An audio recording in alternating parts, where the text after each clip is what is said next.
Well, afternoon people. I am tilting that. Right, afternoon people, start again. I'm in the new shed. It's actually my garage. Where I've moved back to. This is in Walton-on-Thames. Thought I haven't done a little catch up for a while. A bit bright, got some lights, bit glary lights that are pointing to the wall, which I need to move.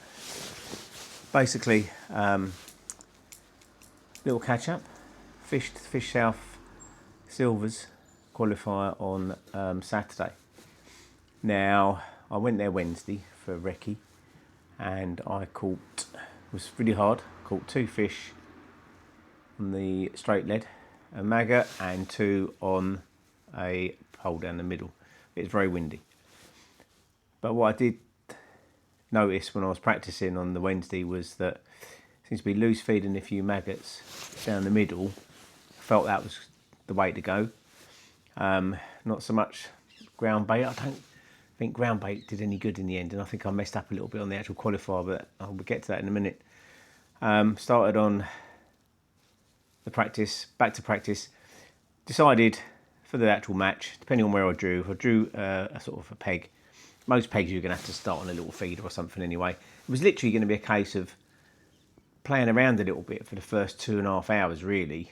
Maybe a little bomb, possibly a waggler, little feeder or a method. Just trying to get a couple of early fish before things started happening with sort of 2 hours to go, which was sort of the case. Definitely for a couple of people anyway. So on the actual day I drew peg 37, which is off a gap. Felt you were going to need a gap. As it turned out, it didn't seem to play out that way. But 37, very wide, nowhere near the far bank with 16 metres, 17 metres. Probably the only way you were going to get to the far bank was 23 metres or something. You know, it was a long way. So it was a little straight lead for me and a little feeder. So I did put a bit of ground bait in on one line at 16 metres, slightly to my left. But I had a fair bit of free water to my right, where I just felt that was the place to fish because there was nobody else anywhere near that area, my own water, and I thought, I'll just keep pinging a few maggots there, you never know, it might hold a few fish later on. The plan was to catch what I can, first 2.5 hours on a little bomb, have a little look on the pole every now and again, but just keep pinging a few maggots on that long right hand line. So whistle's gone, out on the tip, literally was exactly as we thought, nothing had happened really. Probably an hour in, tip, moved, picked it up, tench about 2.5 pound. Excuse me, lovely, thank you very much. Then out again, caught another one. Not much was getting caught. I think Tommy next to me had one on the pole, and then Ben, he was to my right, but he was I'm on peg 37, he was on peg 33, so he was a long way away from me. But he was the next angler. And he was able to get across on about 16 metres, I'd say. And Tommy, similar sort of peg to me, really. So, plugged away. Not much was happening. Picked the pole up, gone out where I've been pinging a few maggots, gone out, had a bream straight away. I thought, ooh. And I've got a few little indications. And this is where I've gone wrong. I fed a little bit more ground bait there. Don't think that was necessarily wrong.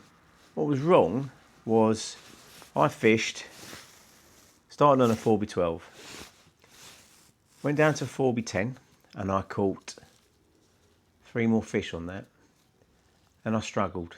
So by this time of 3, I've had 5 fish. I suppose last hour I've hardly caught anything, or nothing at all.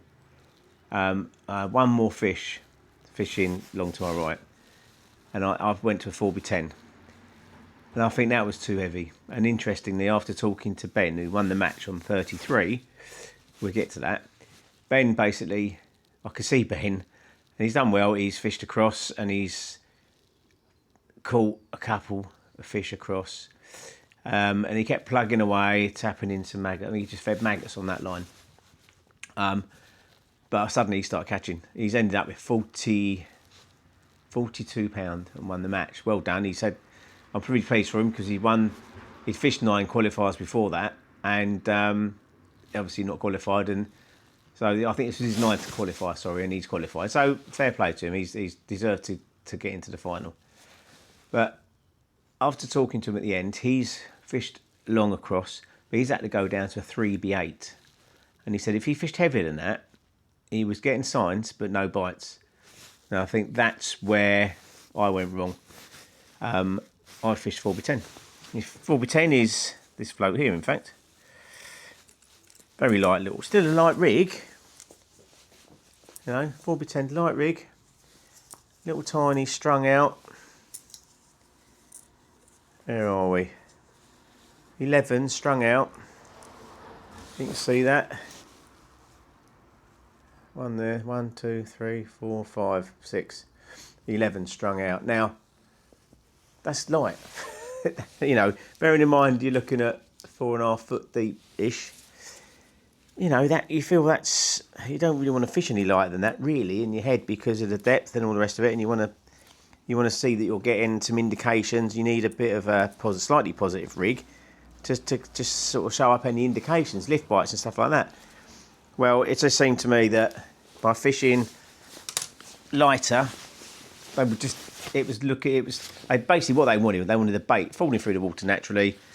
3B8 was much better for that than a 4B10, and obviously it was just that bit slower. And I think you got to bite pretty quick when you drop your rigging. Exactly what happened with Ben. You go out and get one quite quick. So I think that's made a massive difference. It just goes to show you it's very, very easy in saying, oh, I don't think I could have caught that. Who knows? Maybe I could have done it if I'd have fished a 3B8, It's a stupid thing. I'll definitely be setting one up next time, that's for sure.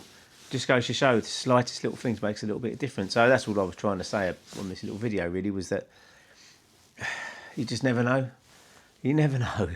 It's, especially with bream, you tend to think bream are a little bit more quite dopey, slow fish. And usually if they suck a bait in, it's like if you get a bite on a tip from a bream, the tip just goes, not like a very slow carp bite almost, isn't it? It just goes, they just have it. Little skimmers can be a little bit tricky and finicky, but normally bigger bream, really. These are bream, they're not really skimmers, they're 3-pound fish. And you expect to get you'd still get a proper bite. But on a 3B8, they have it properly. That's what I'm trying to get at. Whereas when you're fishing something a bit heavier, they obviously know they can feel it, and they're just not having it because you do get little indications. There's fish there, so cutting down to a 3B8 would have, I think, got me a few more fish. I don't know whether I'd have caught enough to beat Ben. To be fair, I think you needed to be able to get across towards the cover, which he could. Tommy's done really well to my left. He was on, he must have been on 31, I'm guessing. No, sorry, 37, 38, 39 or 40. And we were fish for a little while, and then at the end, he's caught one short, and he's caught a couple more long. He's ended up with 26 pound, which was third in the match. So, you could argue that I've had a 27 pound to my left and the winner to my right, but there is big gaps, but I think I got it a little bit wrong. Tommy had some big, he only needed a few more fish. He'd have been there because his fish were big. Some of them fish looked like 4-pound bream to me. But anyway, it was a nice to have a catch up with Tommy. Brilliant angler, Tommy, lovely guy. Used to fish with Tommy Hillier back in Bounced years ago. Really nice guy. He is a brilliant angler as well. Loves his fishing. So it was nice to catch up with Tommy. Don't mind being beat by someone like Tommy because Tommy's very, very good. Simple as that. And so yeah, well done to Tommy. Unlucky for Robbie as well. He ended up second, 37 pounds. It ended up quite close, but I was actually, I think I was one out the money, fifth or sixth with my 16 pound odd. So a couple more fish, them big fish, who knows? But as I say, hindsight's a wonderful thing, and I just think that got it a little bit wrong. Even though I was fishing a very light rig, I think I needed to fish a little bit lighter. Simple as that. That's all. That's anything I can think of that might have made a difference. Don't think I could have done anything else other than I think I fished it right. Just the rig's maybe a little bit too heavy. Who knows? We never know, do we? We're not fish. What else has been happening? That's it. I've not been doing loads, obviously relocating and stuff. Need to sort this out a little bit. I'm about to make a couple of rigs up. Don't know why, because I'm possibly going out Saturday. I'm not sure yet. Which will be back to roll barks. Which, to be honest, looking at the weather, 13, 14 degrees. 13 today. Well, it's cold in the wind. But it's brightening up a bit now, and I think I was going through.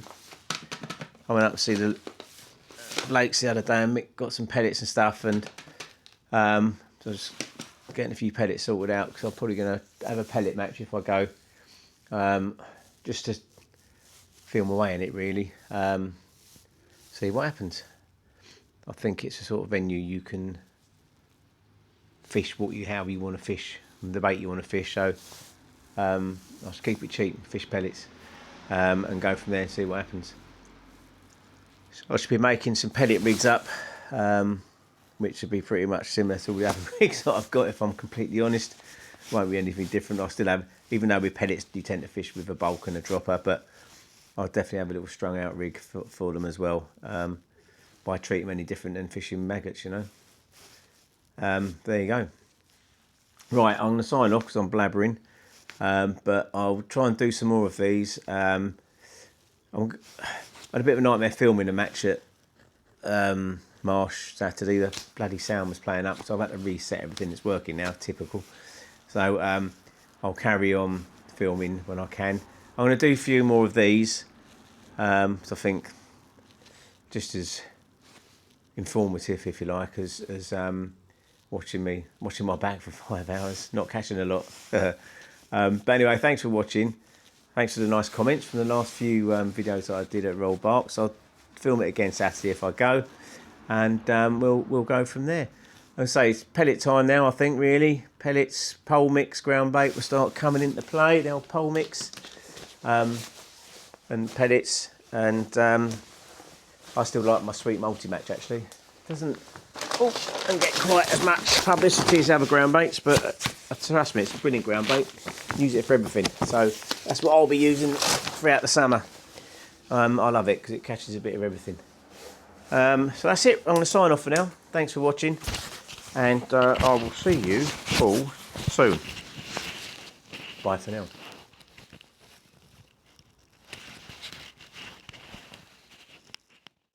Yeah, one more thing while I think about it.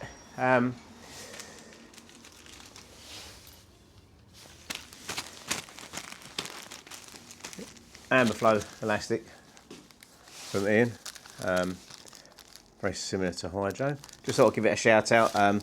Slightly newer version now with a newer fluid, slightly updated fluid inside, which definitely makes the elastic run a lot smoother.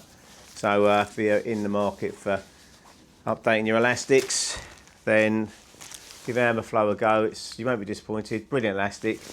Ian's floats, cheaper than anything else you're going to get out there, and as good quality as anything else out there. Trust me, it's good elastic. Also, I was going on about these F1 Slims, but absolutely brilliant floats. It's a 0.20. Does these in a range from 0.1 right up to 0.6, I think. Brilliant floats, really, really well made. Trust me, you shot one up, they'll all shot up identical. They really will. And then I think I think Ian hopefully will start creating some more of these SD dibs. Brilliant float for shallow fishing. So casters and pellets up in the water. So have a little look on his website. I know he's sort of trying to keep up the stock levels. It's difficult because he works on his own, but that's why the quality is so good, because he does it all himself. So be patient. If you're waiting some floats, they will appear on the website at some point, but they are really, really good, worth waiting for. So yeah, thank you very much. Just thought I'd mention that. Right, have a good evening, everyone. Bye for now.